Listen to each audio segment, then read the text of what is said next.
Before you sleep tonight, I want to ask you something. What if the anxiety destroying your peace, the stress crushing your chest, and the hardship making you feel helpless could begin to change with just 3 names of Allah? Not magic, not a shortcut, but names so powerful that prophets called upon Allah through them during their darkest moments. The frightening part is that most Muslims know these names, but have never truly understood their power. Have you ever smiled in front of people while your heart was quietly breaking inside? Have you ever answered, "I'm fine," while carrying a storm that nobody could see? The bills keep coming, the pressure keeps growing, the future feels uncertain. And some nights, when the lights are off and the world is silent, your thoughts become louder than anything around you. You lie awake, staring at the ceiling, thinking, worrying, replaying conversations, imagining worst-case scenarios, asking questions that seem to have no answers. What if things never get better? What if this hardship stays? What if I fail? What if I lose what I love? What if? What if? What if? And slowly, without realizing it, anxiety begins stealing something precious from you. Not your wealth, not your health, not your opportunities, your peace. The peace Allah created your heart to live with. What makes this even harder is that many people around you cannot see the battle. A broken arm receives sympathy. A broken heart often suffers in silence. People see your clothes. Allah sees your wounds. People hear your words. Allah hears the cries you never speak. People know your public life. Allah knows the conversations happening inside your chest right now. And that changes everything. Because there is a difference between being alone and being abandoned. You may be alone, but you are not abandoned. You may feel forgotten, but you are not forgotten. You may feel unseen, but you are seen by the one whose knowledge misses nothing. Think about that. Right now, at this very moment, among billions of people on this earth, Allah knows exactly what is hurting you. The thing you have never told anyone, the fear you hide behind your smile, the burden that follows you into every room, Allah knows it. Not generally, not vaguely, perfectly. And perhaps that is why one of the most beautiful verses in the Quran speaks directly to the struggling heart. Ala bi dhikrillahi tatma'innul qulub. Surely in the remembrance of Allah do hearts find rest. Notice what Allah did not say. He did not say money brings rest. He did not say success brings rest. He did not say people bring rest. He said hearts find rest through the remembrance of Him. Because anxiety is not always the absence of solutions. Sometimes it is the absence of connection. The heart was created to know Allah. And when that connection weakens, even a comfortable life can feel empty. But when that connection becomes strong, even hardship begins to carry a different meaning. This is why some of the strongest believers cried. They suffered, they were tested, they felt pain, yet somehow they possessed a peace that cannot be purchased and cannot be explained. A peace that came from knowing something many people spend their entire lives searching for. A secret hidden within the names of Allah. Names so powerful that they can transform how you see your problems. Names that can calm a terrified heart. Names that can carry a person through darkness. Names that can make a believer stand firm when everything around them is shaking. But before those names can heal the heart, you must first understand why Allah allows the heart to be tested in the first place. Because your hardship may not be what you think it is. And the reason behind it may be more beautiful than you ever imagined. What if the thing keeping you awake at night is not actually your biggest problem? What if the closed door is not your problem? What if the delay is not your problem? What if the rejection is not your problem? What if the real problem is that you have forgotten who controls every door, every delay, and every outcome? Because when anxiety takes over, the mind becomes trapped inside the visible world. You see the unpaid bill, you see the medical report, you see the rejection email, you see the empty bank account, you see the people walking away, you see the door that refuses to open. And slowly, without realizing it, your focus shifts from the Creator to the creation, from Allah's power to your limitations, from His plans to your fears. That is when the heart begins to feel heavy. That is when stress starts squeezing the soul. That is when hopelessness quietly enters. But there is a name of Allah that shatters this illusion.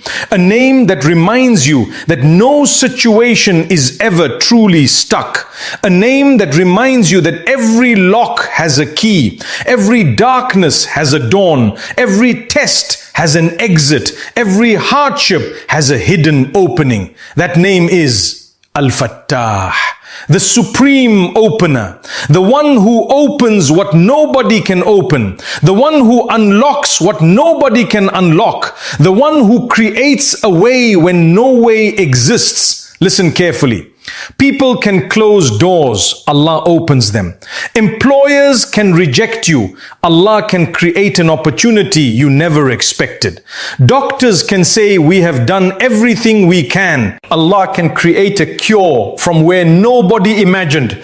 People can leave, opportunities can disappear, plans can collapse. But Al-Fattah remains, the one whose treasures never end, the one whose solutions never run out, the one whose doors are never locked. Allah says, قُلْ يَجْمَعُ بَيْنَنَا رَبُّنَا ثُمَّ يَفْتَحُ بَيْنَنَا بِالْحَقِّ وَهُوَ الْفَتَّاحُ الْعَلِيمُ.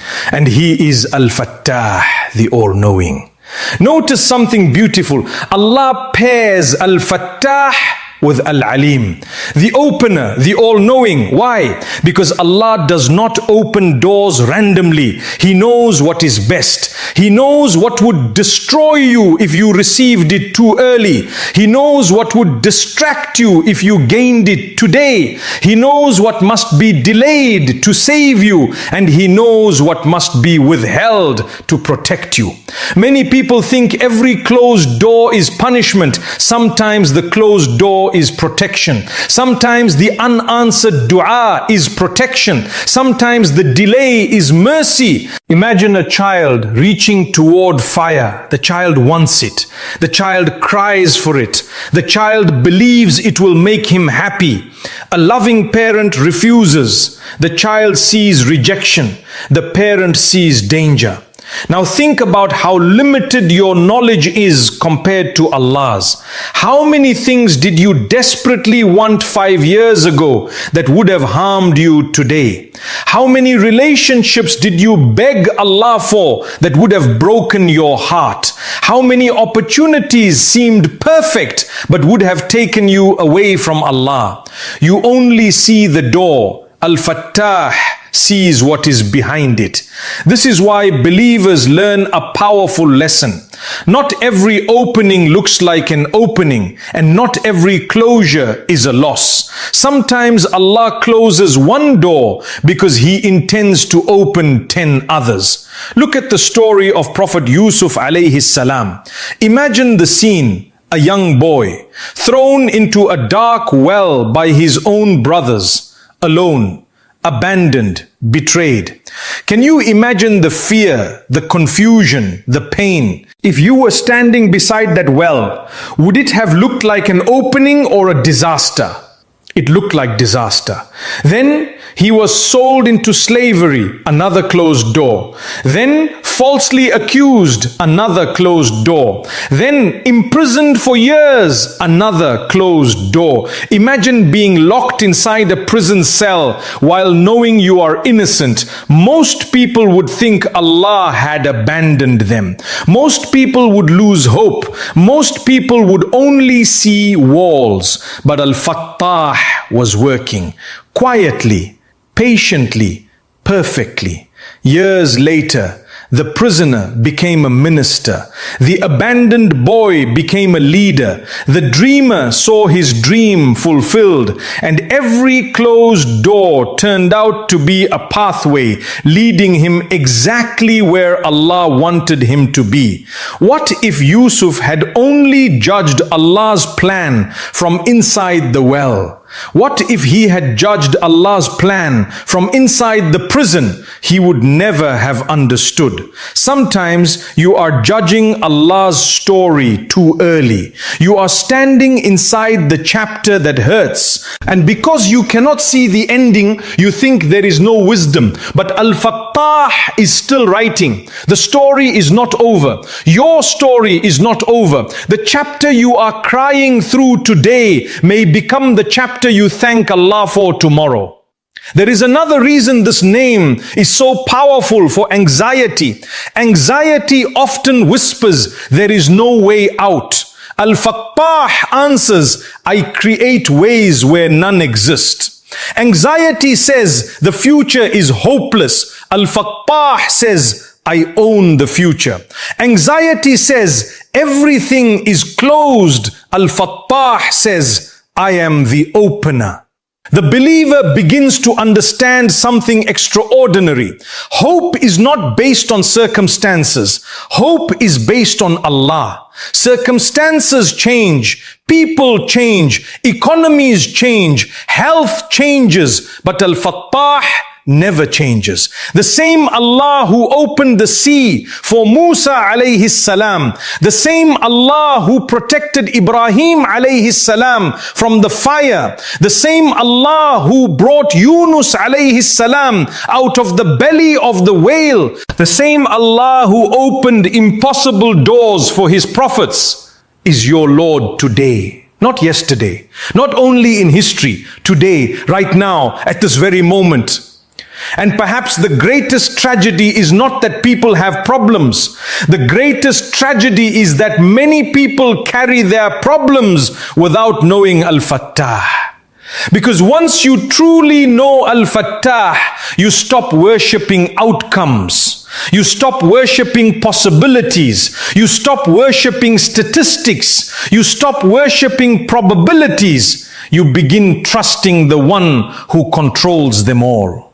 And there is another name connected to Al-Fattah, a name that turns panic into trust, a name that teaches the believer how to survive when the future feels uncertain, a name that many distressed Muslims know with their tongues, but have not yet allowed to enter their hearts. And when that name enters the heart, something remarkable begins to happen. Have you noticed something about anxiety?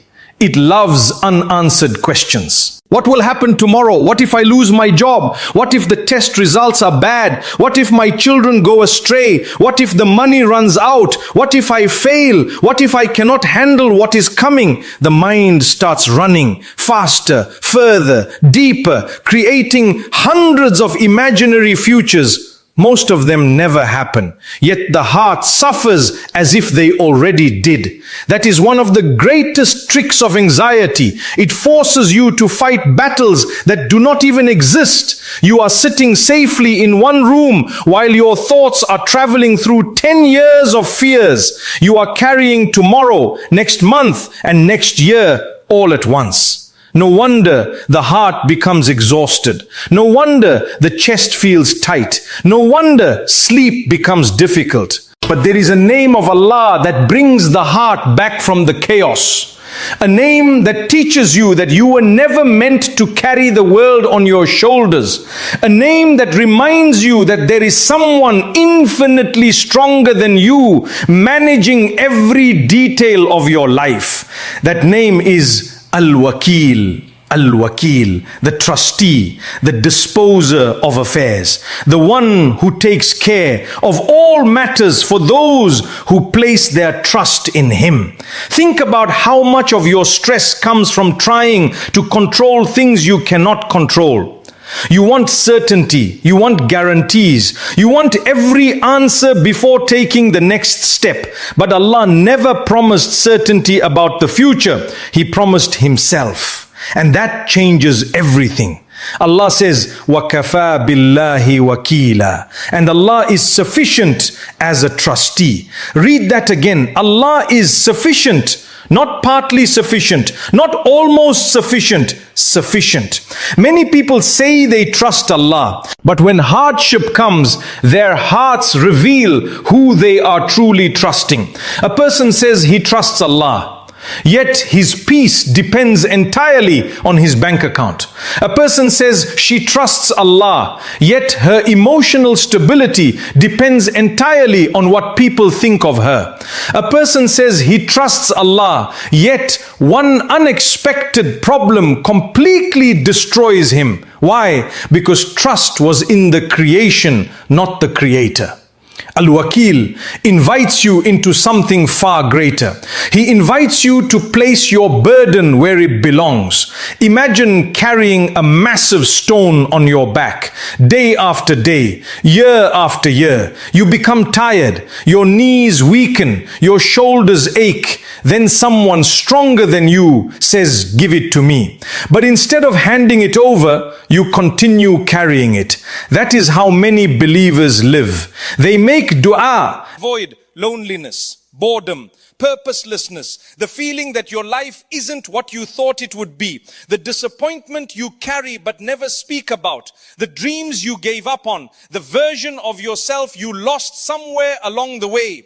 Shopping gives you a temporary escape from that feeling. It distracts you. It gives you something to focus on, something to look forward to. And most importantly, it gives you control. You can't control your loneliness. You can't control your disappointment, but you can control what you buy. The Quran warns about hearts attached to dunya.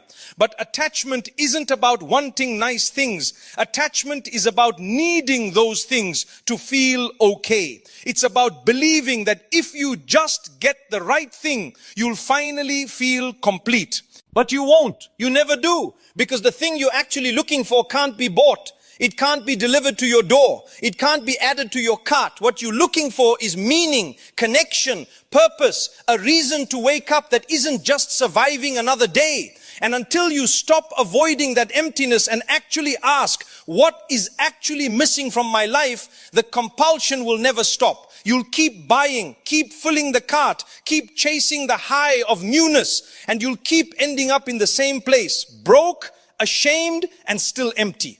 But here's what changes everything. When you sit with the emptiness instead of medicating it, when you ask, what do I actually need instead of what can I buy? The answer isn't a product. It's a conversation with Allah. It's reconnecting with people. It's finding work that matters. It's doing something that makes you feel alive again. The spending stops when you realize you're not looking for a thing. You're looking for a life worth living. You don't need another thing. You need to face why nothing is enough.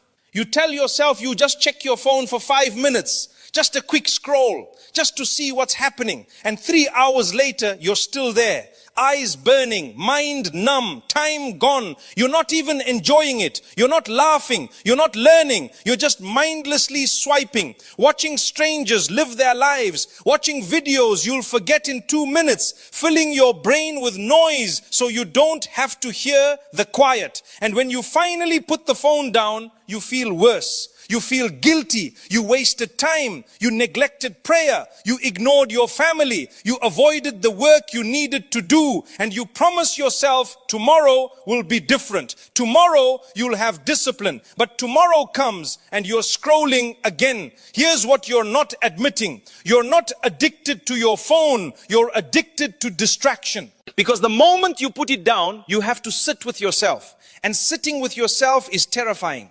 Scrolling keeps you in a state of low-level stimulation. It keeps your brain occupied just enough that you never have to feel the boredom, the loneliness, or the purposeless